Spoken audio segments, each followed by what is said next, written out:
वस्तु पर निर्भर मत हो।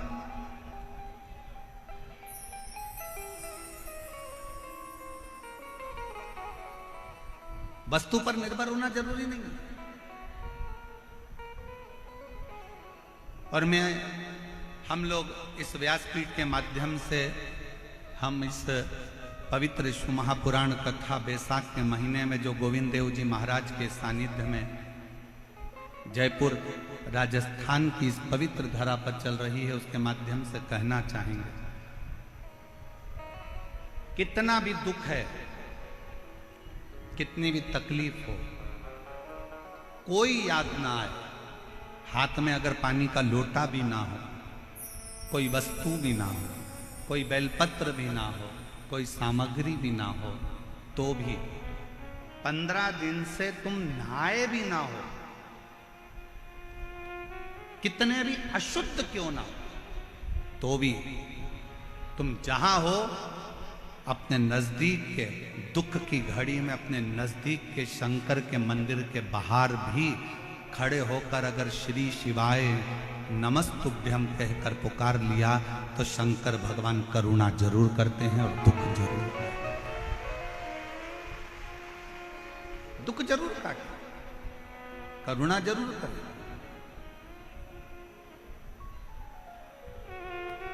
पर तुम्हें आपको और हमको स्मरण करना पड़ेगा, हमको ये ज्ञात करना पड़ेगा कि हमें शंकर जी को पुकारने के लिए विश्वास की जरूरत है। एक विश्वास के साथ शिव को, एक भरोसे के साथ शंकर भगवान को भजो।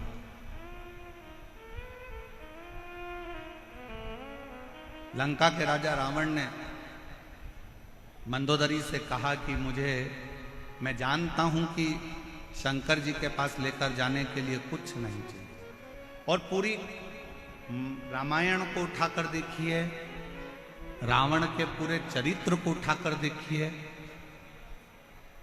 रावण संहिता को उठाकर देखिए, आप पूरी रावण की लीला का स्मरण करेंगे तो रावण ब्रह्मा जी की आराधना करते समय कुछ दे रहे हैं, नारायण की आराधना करते समय कुछ दे रहे हैं, इंद्र की आराधना करते समय कुछ दे रहे हैं, पर रावण शंकर की आराधना करते समय कुछ नहीं दे रहे, खाली हाथ शंकर का गुणगान करने के लिए जाते हैं, और तो भी मेरा देव अधिदेव महादेव सोने की लंका प्रदान कर देता है, सोने की नगरी दे देता है, सोने।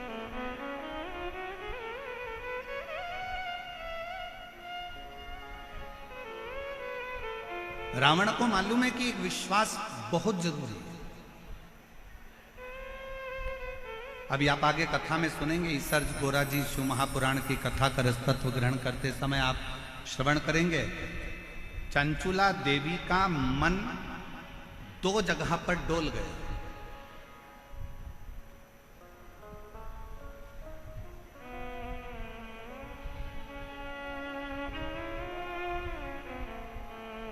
चंचुला देवी की चित्तवृत्ति 2 जगह पर डोल गई।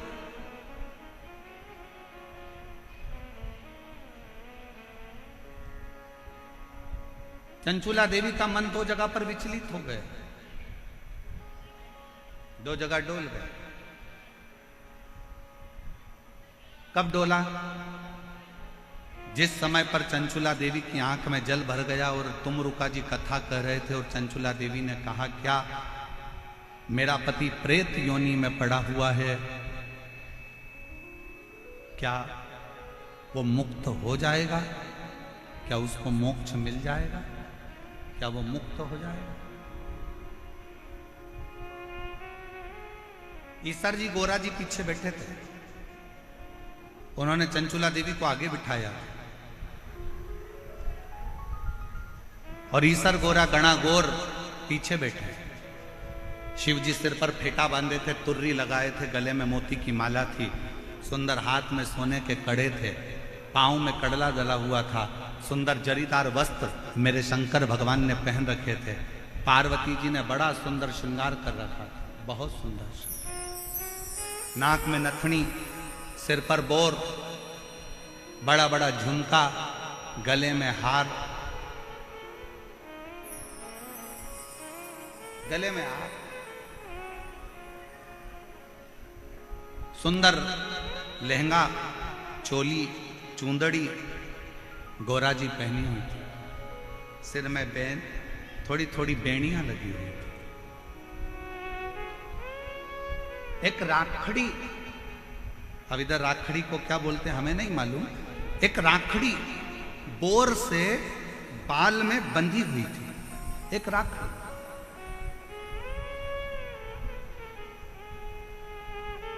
और बैठे हुए चंचुला देवी के मन में संशय उत्पन्न हुआ, क्या मेरा पति इस प्रेत योनि से मुक्त हो सकता है? तभी चंचुला देवी ने जैसे ही प्रश्न किया तुमरुका जी से, क्या मेरा पति प्रेत योनि से मुक्त हो सकता है? तुमरुका जी ने उत्तर दिया चंचुला देवी को, अगर विश्वास पक्का है तो पत्थर में भी फूल खिल सकता है, और विश्वास पक्का है तो प्रेत योनि से तेरा पति भी मुक्त हो सकता है। आप कितना विश्वास रखते हो, आप कितना भरोसा रखते हो, आप कितनी दृढ़ता रखते हो, ये आपके ऊपर निर्भर है। 7 दिन की कथा में आप आए हो, बैठे हो, हरि चर्चा कर रहे हो, शिव नाम जप रहे हो, भजन कर रहे हो, कीर्तन कर रहे हो, मंत्र जाप कर रहे हो। जितनी देर कथा में बैठो, जितनी देर शिव महापुराण के अंदर बैठो, उतनी देर तुम्हारे दिल में कितना शंकर के प्रति विश्वास है ये तुम जानते, ये तुम्हारे ऊपर निर्भर है।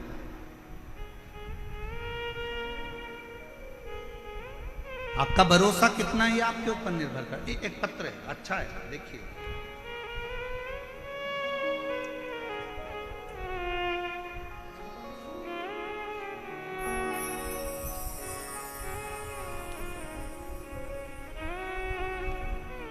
श्री शिवाय नमस्तुभ्यम। मेरा नाम रेखा शर्मा है। मेरे पति का नाम वेद प्रकाश शर्मा है। मैं बामनवास सवाई माधोपुर से आई हूँ। मेरा मोबाइल नंबर ये है। कहीं बैठी हो तो हाथ हिला सकती हैं, कहीं बैठी हो तो हाथ हिला सकती हैं। सवाई माधोपुर से रेखा शर्मा, पति का नाम वेद प्रकाश शर्मा, सवाई माधोपुर से। अगर कहीं बैठे हों तो आ सकते हैं बेलपत्र लेने के लिए। आ जाइए, आ जाइए। वर्ष 2022 में पत्र को आप लोग एलईडी पर पढ़ सकते हैं। आस्था चैनल पर भी यह पत्र दिखाया जा रहा है और एलईडी पर भी यह पत्र दिखाया जा रहा है। जहाँ जहाँ एलईडी है वहाँ वहाँ पत्र को आप पढ़ सकते हैं। वर्ष 2022 में जुलाई में मेरे पति के पेट में अचानक दर्द हुआ।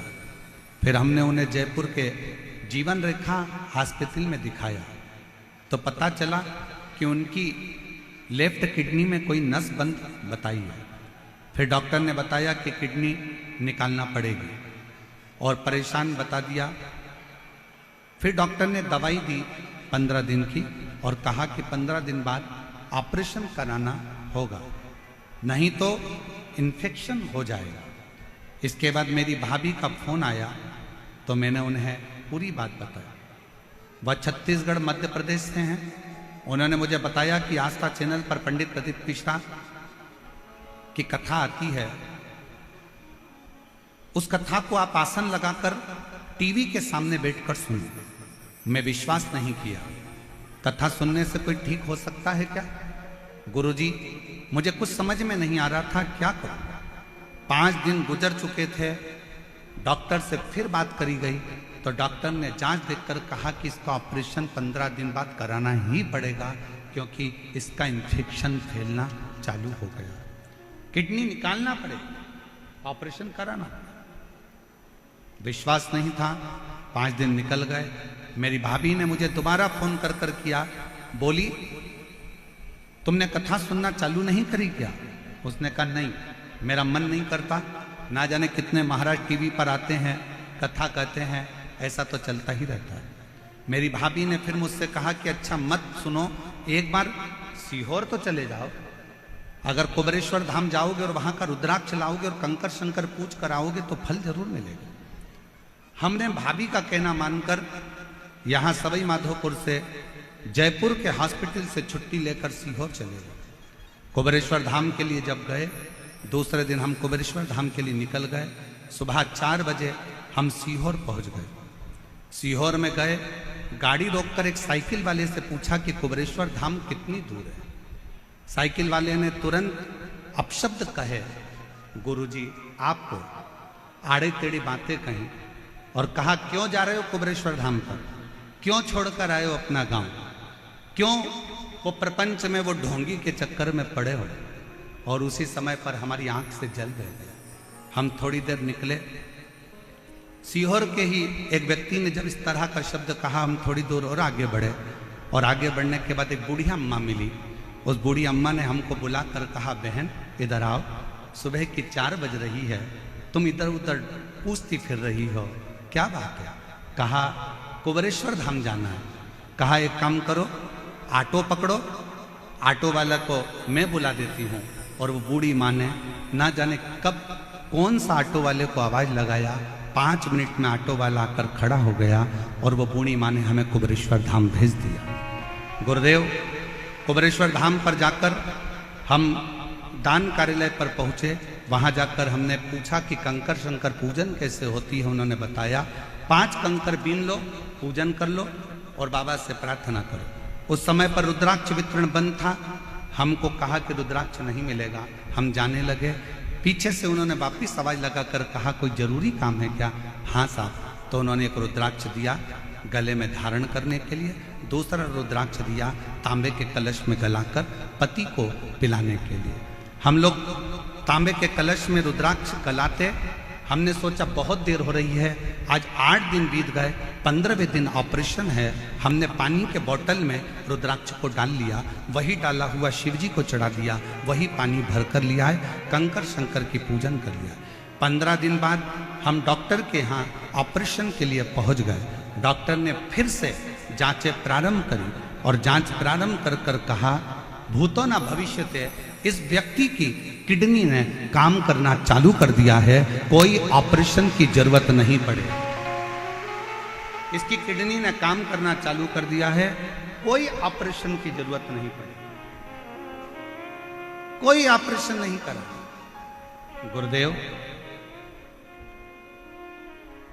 इसको डॉक्टरों ने कहा इसको कोई दवाइयों की जरूरत नहीं है, आप इसको घर ले जाओ, अब ये पूर्ण तरह से स्वस्थ हो गया है, इसको कोई दवाई मत देना, इसकी किडनियों ने काम करना प्रारंभ कर दिया है, इसकी किडनी बदल। एक लाइन इस बहन जी ने लिखी है, बड़ी अच्छी लिखी है। गुरुदेव, हमको तो लगता है कि संसार में जो अच्छा है ना, उसको ताना देने वाले, गाली देने वाले ढेर सारे पड़े हुए हैं। पर गुरुदेव, हीरा कोयले की खदान में होता है, फिर भी वो चमकता रहता है। उसी तरह ये कुबेरेश्वर धाम बाबा का वो धाम है जहां शिव की कृपा से, शंकर की करुणा से फल मिलता ही है।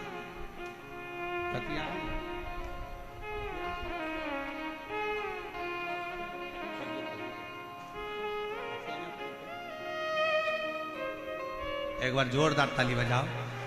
जो विश्वास रखकर शिव महापुराण की कथा में ध्यान लगाना, भगवान की भक्ति को धारण करना और भगवान के स्मरण को धारण। हम तो बाबा के भरोसे चलते हैं, हम तो बाबा के भरोसे चलते हैं। आप किसके आश्रित होकर जा रहे? आप भजन में जाओगे तो आपको ताना दिया जाएगा, आप मंदिर जाओगे तो लोग आपको गाली देंगे, आप भगवान की भक्ति में डूबोगे तो लोग ताना देंगे। बोलो मेरी जीजियों, मीराबाई जब तक ससुराल में रही तब तक मीराबाई को ताने पर ताना दिया गया, गाली पर गाली दी गई, अपशब्द पर अपशब्द।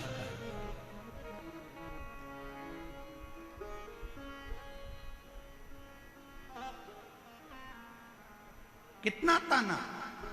नामदेव जी महाराज भूमि पर रहे तब तक नामदेव जी को ताना देते रहे। रामकृष्ण परमहंस जब तक पृथ्वी पर रहे रामकृष्ण परमहंस को ताना देते रहे। संत तुकाराम जी पृथ्वी पर रहे तो संत तुकाराम जी को ताना देते रहे। कर्माबाई जब तक पृथ्वी पर रही मां कर्माबाई को ताना देते रहे। जितना जितना राष्ट्र के जितने जितने संत भारत की भूमि पर प्रगटे और जिन्होंने जनमानस का कार्य किया, जनमानस का कल्याण किया, दुनिया ने उसको केवल ताने दिए। और जब उसने अपना प्राण त्याग कर चले गया तब दुनिया के लोगों ने उसको पूजना प्रारंभ करा कि उन्होंने कुछ अच्छा किया था जनमानस के कल्याण। हमारे मालवा के संत श्री नागर जी महाराज कहते हैं, हीरा का परखैया राम कोई नहीं। हीरा का परखदार कौन होगा?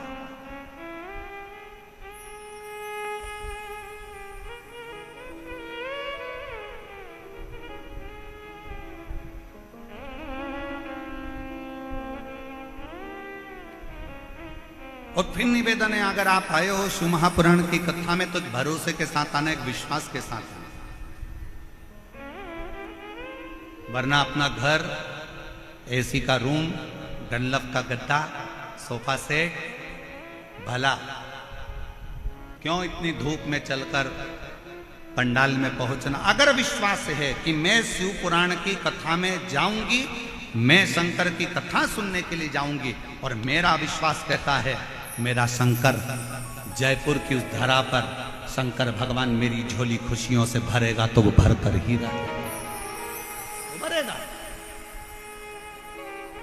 और विश्वास नहीं है तो अपना घर भला है, अपने घर पर रहो, आराम से आनंद से सत्तू घोल घोल के खूब पियो, अचार चाट चाट के सत्तू निपटा। क्यों व्यर्थ का समय बर्बाद करना अपना भजन में?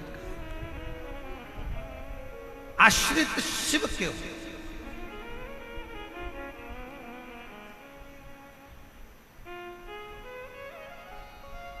और यहां से जब जाओ आरती के बाद में पहले जमीन को नमन करो। भूमि में कितने शिव भक्तों के चरण लगे हैं जो विश्वास लेकर आए होंगे, ना जाने कितना कितना भरोसा लेकर शंकर के इस कथा में पहुंचे होंगे। उस भूमि को नमन कर कर उसकी रज अपने मस्तक पर लगाकर, अपने हृदय से लगाकर, झोली पसार कर उसको प्रणाम कर कर, कथा के विराम पर बाबा से विनय कर कर, बाबा से अपने मन की बात कहकर फिर जाओ, उससे विनय कर कर जाओ।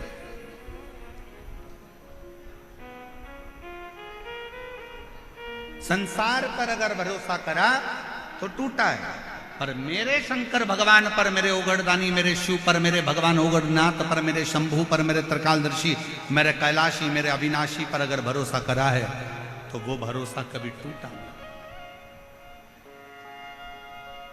तुम रुका जी ने कहा चंचुला देवी को, क्या तुझे भरोसा नहीं है? अगर विश्वास है तो पत्थर पर भी फूल खिलता है, और अगर विश्वास है तो प्रेत की योनि से भी बिंदु मुक्त होकर शंकर का गण बनता है। विश्वास पर सब कुछ है, ये विश्वास पर आधार, केवल विश्वास।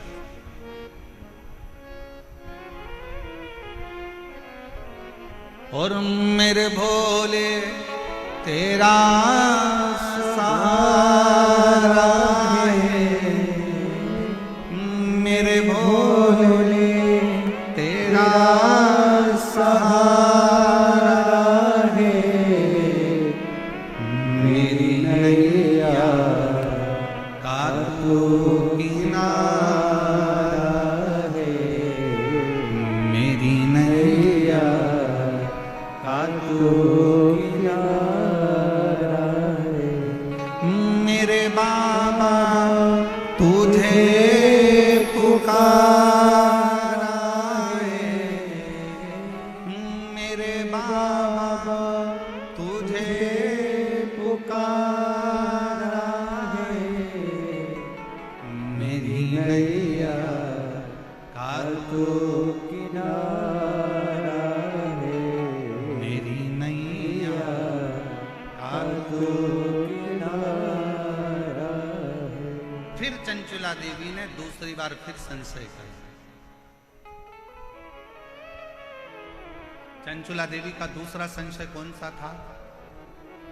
चंचुला देवी का दूसरा संशय था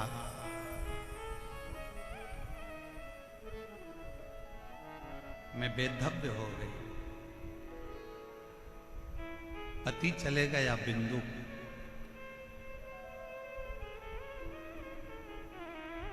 अब क्या मैं बेधव्य ही रहूंगी? क्या मेरा पुनः अखंड सौभाग्य नहीं हो सकता?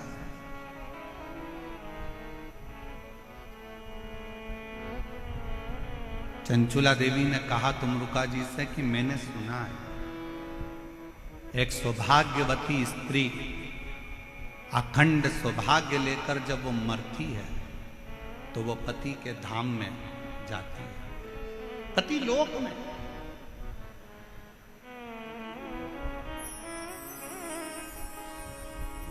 एक सुहागवती स्त्री जब प्राण छोड़कर जाती है तो पति के लोक में जाती है।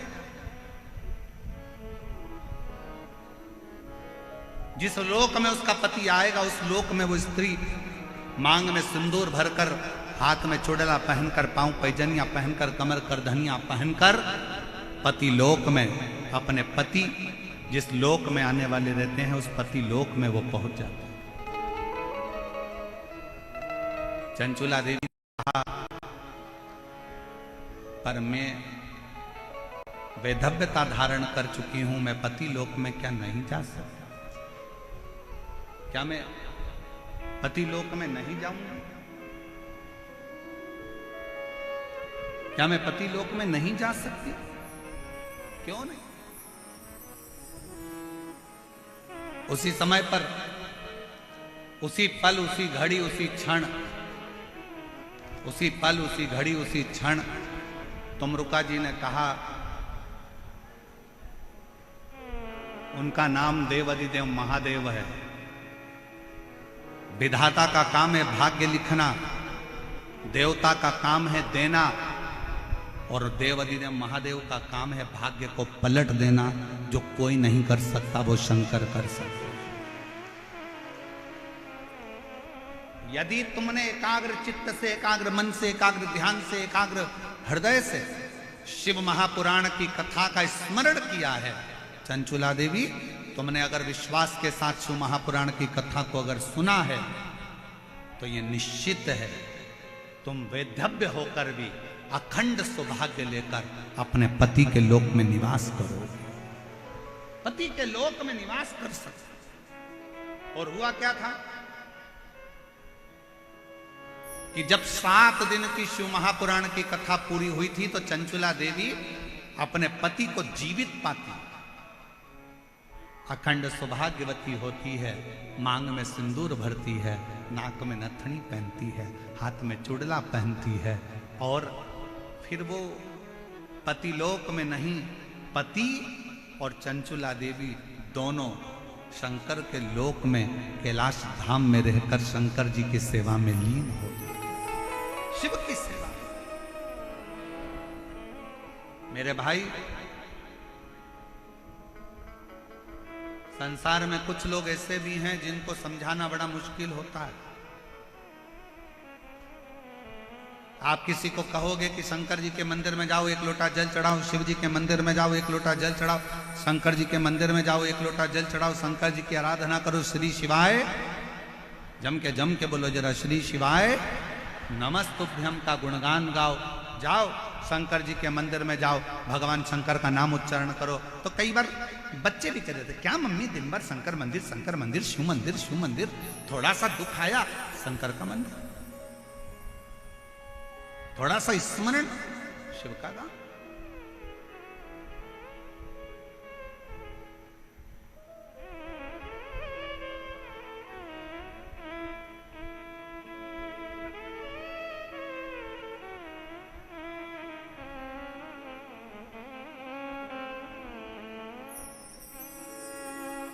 एक बार भजकर तो देखो,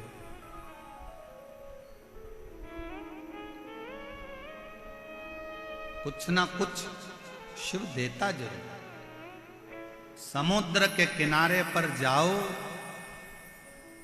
तो समुद्र की गहराई से कुछ सीख कर आओ। नदी के किनारे पर जाओ तो नदी के बहने से कुछ सीख कर आओ। तालाब के किनारे जाओ तो तालाब के ठहराव से कुछ सीख कर आओ। कुएं और बावड़ी के किनारे पर जाओ तो उनकी निर्मलता सीख कर आओ। ऐसा कोई संसार में नहीं जन्मा कि जो आपको सीख ना दे। पर आज के जमाने में लोग सीख नहीं, सिलक चाहिए। जितना लोगों को सीख से मतलब नहीं, उतना सिलक से मतलब है कि हमें धन क्या मिलेगा, हमारा लाभ क्या होगा, हमें फल क्या मिलेगा, हमें क्या प्राप्त होगा, हमें कैसा मिलेगा, हमें किस तरह का मिलेगा, हमें क्या प्राप्त होने वाला है, कैसे प्राप्त होने वाला है, बस उसमें व्यक्ति लगा हुआ। अब जाओ तो उसके दरवाजे। तेरे मंदिर में आना मेरा काम है और मेरी बिगड़ी बनाना। जम के बोलो जरा, मेरी बिगड़ी बनाना तेरा। तेरे मंदिर तक मैं आ ही गया, मुझे दर्शन दिखाना।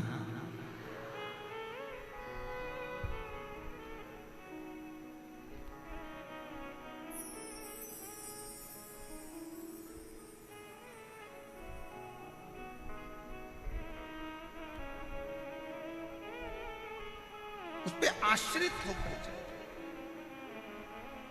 कथा आई,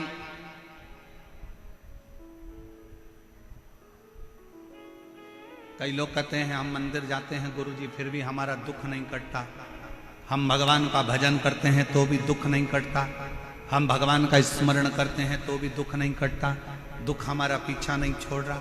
होता है, कभी कभी फाइल मोटी होती है तो थोड़ा समय लग जाता है पढ़ने में, जज को पढ़ने में समय लग जाता है, दुनिया के लोगों को मोटी किताब पढ़ने में समय लग जाता है। कभी कभी थोड़ा समय लग सकता है, पर यह मानकर चलना कि समय लगेगा, देरी हो सकती है, पर थोड़ा इंतजार करना, थोड़ा इंतजार।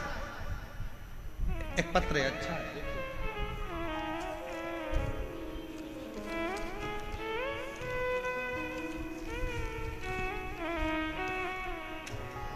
मेरा नाम संतोष है, मेरे पति का नाम सुभाष सिंह तंवर है, मेरे बेटे का नाम राहुल है।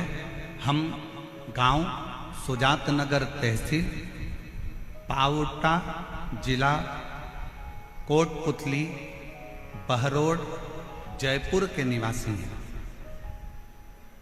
कहीं बैठे हों तो हाथ हिला सकती हैं, और अगर बैठे हों तो एक बेलपत्र लेने के आप ही हैं। एक बार वापिस हाथ हिला दो ऐसा, हाँ हाथ हिला दो वापिस। आ जाइए, एक बेलपत्र लेने के लिए आ जाओ। मेरा नाम संतोष, मेरे पति का नाम सुभाष सिंह तंवर, मेरे बेटे का नाम राहुल है। हम गांव सुजात नगर तहसील पावटा जिला कोटपुतली बहरोड जयपुर के निवासी हैं। गुरुजी, मेरा बेटा 8 से 9 साल से सरकारी नौकरी की तैयारी कर रहा था। 8-9 साल उसको सरकारी नौकरी की तैयारी करते करते हो गए। बार बार असफल होने के कारण वह बिल्कुल हताश हो चुका था। पत्र को आप लोग एलईडी पर पढ़ सकते हैं। वो बिल्कुल हताश हो चुका था। अब मेरी नौकरी नहीं लगेगी, लेकिन मैंने अपने बेटे और बहू को आपकी सीहोर की कावड़ 17 अगस्त 2023 में जो कावड़ सीहोर में भराई थी, उस कावड़ में मैंने उसको भेज दिया। ऑनलाइन टेलीविजन के माध्यम से बाबा का, शिव जी का अभिषेक, जो आप ऑनलाइन सावन के महीने में अभिषेक कराते हो, मैंने अपने बेटा बहू से वो अभिषेक भी करवाया। उनको कावड़ भरने के लिए सीहोर भेज दिया। मेरे बेटे बहू कहते हैं कि कावड़ भरने से क्या शंकर सुन सकते हैं? मैंने कहा एक बार सीहोर तो जाओ, कुबेर भंडारी जरूर सुनेगा। मेरे बेटा बहू सीहोर गए, कावड़ भर कर आए। सावन महीने में पार्थिव शिवलिंग का पूजन करा, और मेरे बाबा एक दिन व्यासपीठ पर मेरा पत्र जरूर पहुंचेगा, ये मेरे बेटे ने कावड़ यात्रा भरते समय बाबा से प्रार्थना करी। हमने भी बाबा से विनय करा और हम बाबा को निवेदन कर कर आ गए। गुरुदेव, बेटे ने फिर अप्लाई कर, और अप्लाई कर कर बाबा से प्रार्थना करी। पशुपतिनाथ का व्रत करा, बाबा से प्रार्थना करी, जब तक तू नौकरी नहीं लगाएगा तब तक तेरा पंडाल नहीं छोड़ूंगा। एक नहीं 3 पंडाल में कथा सुनी। बाबा से हर कथा में एक ही बात कहते थे कि तुझे नौकरी लगाना पड़ेगी। मेहनत करते, अप्लाई करते, और बाबा की ऐसी कृपा हुई कि आज मेरे बेटे की सरकारी नौकरी लग गई हॉस्पिटल के अंतर्गत। और मेरा बाबा आज सरकारी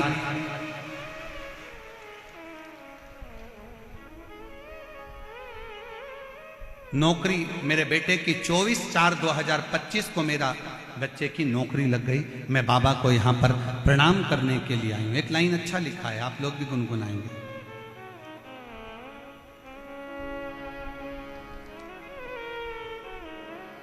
मैंने तेरे ही भरोसे बाबा, तेरे ही भरोसे हवा बिच उड़ती जावांगी बाबा, डोर हथो छटीला में कटी जावांगी।